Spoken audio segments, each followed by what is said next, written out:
Le Mas d'Agenais, 1500 habitants, une école, un collège, une halle au blé, un canal, une collégiale et un Rembrandt. Et oui, ce village du sud-ouest de la France possède un tableau du grand maître hollandais, connu mondialement pour ses peintures comme la Ronde de nuit, la leçon d'anatomie du docteur Tulpe ou ses célèbres autoportraits.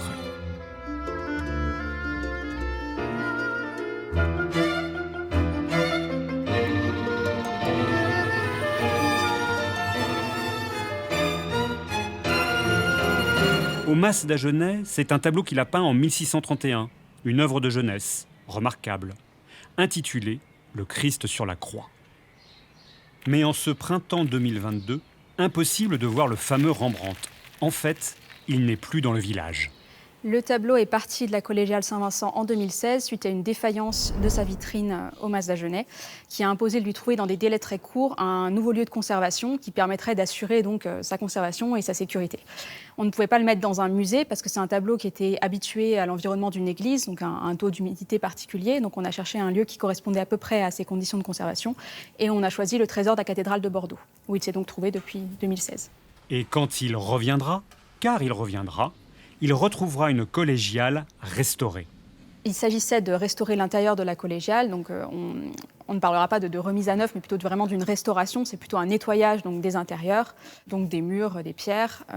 Quand on visite la collégiale actuellement, on peut s'en rendre compte puisque les bas-côtés n'ont pas encore été restaurés et on voit le contraste entre la restauration donc, de ces espaces intérieurs de la nef, du transept et du chœur et les bas-côtés qui, eux, n'ont pas encore été restaurés. Une question vous taraude probablement. Comment ce tableau, signé par l'un des plus grands peintres de l'histoire de l'art, est-il devenu la propriété d'un petit village ? Comment est-il passé du nord de l'Europe au sud-ouest de la France ? Pour répondre à cette épineuse question, il faut se rendre aux Pays-Bas, à Leyde, Leiden en néerlandais, et faire un saut en arrière de 4 siècles. Il y a 416 ans exactement. Rembrandt Amerzoen van Rijn est né dans cette ville en 1606, 9e enfant d'une famille de meuniers, dans ce que l'on appelle à l'époque les Provinces-Unies. Il naît donc au début du XVIIe siècle, le siècle d'or hollandais, pendant lequel commerce, culture et influence politique du pays atteignent leur apogée. Rembrandt a appris à lire et à écrire dans cette maison, l'école latine, et a dessiné dans l'atelier de son premier maître, Jacob van Swasenberg. Il est actif dans la ville de Leyde, qui est un centre hyperactif, pas du tout une petite ville pittoresque, comme on pourrait l'imaginer encore aujourd'hui, avec des petits canaux, des petites échoppes. C'est un centre qui est extrêmement actif, innervé par des réseaux de communication. C'est l'un des centres des Pays-Bas, de la République des Provinces-Unies à l'époque. C'est le moment où il est en train d'élaborer son idiome, son langage. C'est le moment où il se gorge de références artistiques. Rembrandt, qui pratique et pratiquera énormément le dessin et la gravure, est peut-être l'égal de Dürer aux Pays-Bas. Dürer à la Renaissance, et c'est d'ailleurs l'une des grandes références de Rembrandt dans son imagerie christique. Et puis, c'est quelqu'un qui est branché sur l'art contemporain, pour ainsi parler. C'est quelqu'un qui connaît très bien Rubens. Pendant ces années d'apprentissage, Rembrandt se lie d'amitié avec Jan Lievens, un autre peintre tout aussi talentueux. En 1628, les deux jeunes artistes reçoivent la visite d'un homme qui va changer le cours de leur vie. It was Constantin Huygens, poet, lawyer and diplomat, and also a secretary to the Stadtholder Friedrich Wilhelm, Prince of Orange. In his autobiography, written around 1630, Huygens praised the two young, talented painter Rembrandt and Liefens. Whereas Liefens is supposed to be a very good portrait painter, he praised Rembrandt especially for depicting biblical scenes on small-scale format. Le secrétaire leur indique que le prince d'Orange souhaite commissionner une série de peintures relatant la passion du Christ. It has been argued that both Lievens and Rembrandt were more or less competing to get that commission. It could be that they wanted to impress Constantijn Huygens, and he was also the person involved in that series. He advised the stadtholder which artist could best paint that series. Les deux jeunes artistes choisissent de se départager en interprétant une scène centrale dans l'histoire du Christ, la crucifixion. It could be that Rembrandt wanted to show his capability of painting that scene and the crucifixion and the suffering of Christ. He shows with that painting what he can do as a history painting. So it would certainly have helped him to get the commission of the Passion series, which is now Munich.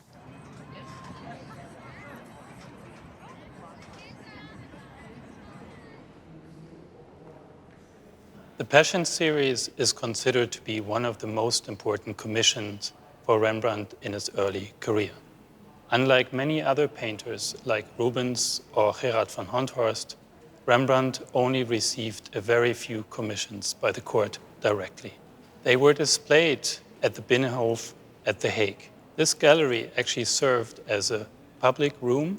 The series by Rembrandt was seen by audiences from different confessions.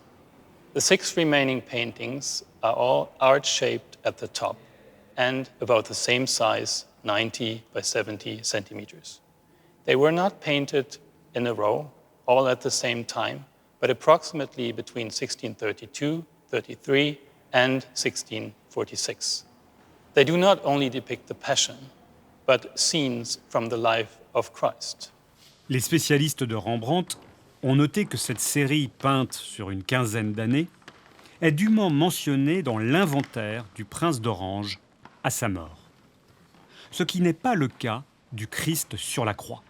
This is why scholars conclude that the 1631 Christ on the Cross was not in possession of Friedrich Hendrik and was probably also not part of the series that was commissioned. Et c'est bien là le problème, car nous perdons la trace du tableau de 1631 à partir du XVIIIe siècle, avant qu'il ne finisse par réapparaître mystérieusement, comme le confirme monsieur le maire du village du Mas d'Agenais. C'est en 1805, lors des campagnes de l'armée impériale, que Xavier Dufour, originaire du Mas d'Agenais, a acheté ce tableau à Dunkerque et en a fait don à la paroisse du Mas d'Agenais. Il semblerait qu'il ait fait cette acquisition sur une vente aux enchères dans la ville de Dunkerque.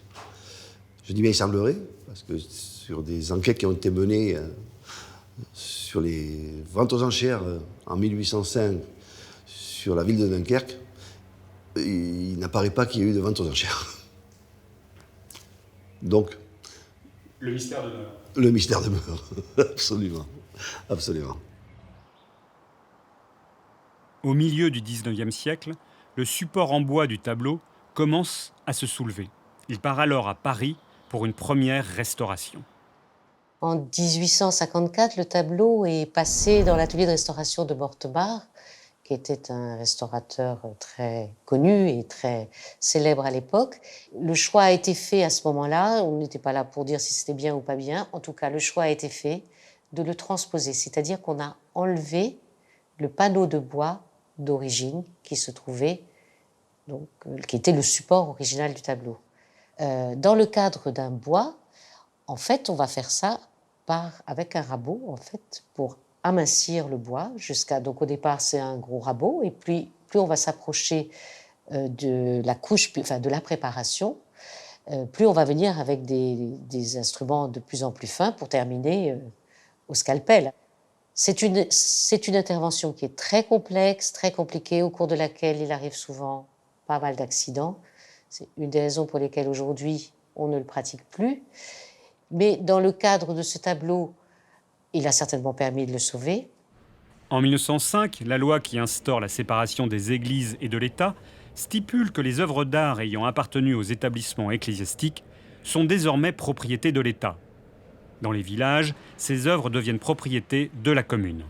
Et donc, ce tableau est dans l'inventaire des biens de la commune du Mas d'Agenais, en sachant quand même qu'à cette époque-là, on ne sait pas que c'est un ramoin.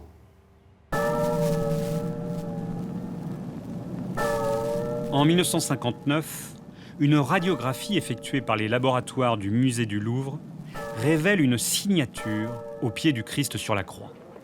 RHL pour Rembrandt Amerzoen de Leyde, des initiales qui authentifient le tableau comme étant un véritable Rembrandt. Une épaisse couche de vernis avait rendu cette signature invisible, pour une raison toujours inconnue. Une énigme de plus dans le monde mystérieux de l'art.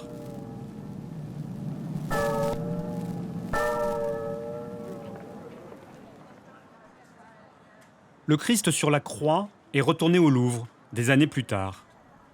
En 2011, Blaise Ducos a organisé une grande exposition intitulée « Rembrandt et la figure du Christ ». Le Christ au Mas d'Agenais, c'est une véritable révolution iconographique. Alors bien sûr, le Christ dans l'iconographie chrétienne de la Renaissance et puis toute l'iconographie baroque du XVIIe siècle, c'est un Christ en gloire, un Christ glorieux. En fait, c'est un athlète qui sort de la palestre et qui est montré tout à coup supplicié. Un Christ beau, un Christ merveilleux, de douleur, mais beau. Rembrandt, ce jeune prodige dans les années 30, a eu le courage, a eu l'idée qu'il fallait faire un Christ qui n'était pas beau, un Christ presque malingre, un Christ souffreteux, un Christ d'une humanité commune, commune dans les deux sens du terme, commune, banale, médiocre, moyenne, et puis commune, notre humanité. Ça, c'est sa grande révolution. There is a similarity between the face of Christ and the face of Rembrandt. And we know the face of Rembrandt from that time very well because he made self-portraits, but also etchings of himself, and especially etchings with various facial expressions, and also expressions which really are like the one in of the face of Christ in the Crucifixion. And you see also in other paintings that Rembrandt often used his own face. Why he did that for this painting is a mystery, but I think that you could really say that he used his own face for Christ. I think it will have to do with the fact that he wanted to focus on the expression and on the emotion. And where can you do that best than with your own face and studying your own face? Lievens, qui travaille sans doute plus ou moins au même moment avec lui, en compagnonnage, amical ou rival, c'est quelqu'un qui, dans un tableau qui est aujourd'hui au musée de Nancy, reste très, très tributaire de la vision belle, splendide, en fait baroque, du XVIIe siècle dans la représentation du Christ. Et donc son Christ, c'est un Christ athlétique, puissant, harmonieux, alors qu'il n'y a aucune harmonie. Chez Rembrandt, au Mas d'Agenais, c'est le refus de l'harmonie, c'est le refus de la sérénité. Rembrandt est hostile à toutes les majestés prévisibles. Et celle de Lievens, elle est prévisible, majestueuse, mais prévisible. Rembrandt, c'est quelqu'un qui fait un pas de côté, qui prend la tradition, qui la surmonte, on pourrait dire qu'il la surplombe, et qui la détruit, qui met un point d'arrêt, un coup d'arrêt à la tradition en basculant. Et le Christ du Mas d'Agenais, c'est un point de bascule dans l'iconographie chrétienne européenne, littéralement. Quand on regarde ce Christ émergent de l'ombre, avec ce petit corps qui est un cri de souffrance et rien d'autre, on est saisi. C'est une image en fait inoubliable, une image tragique. C'est le tragique, mais le tragique réduit à sa pure expression de souffrance. Ça, c'est tout à fait nouveau, tout à fait étrange en fait, dans les années 30 du XVIIe siècle.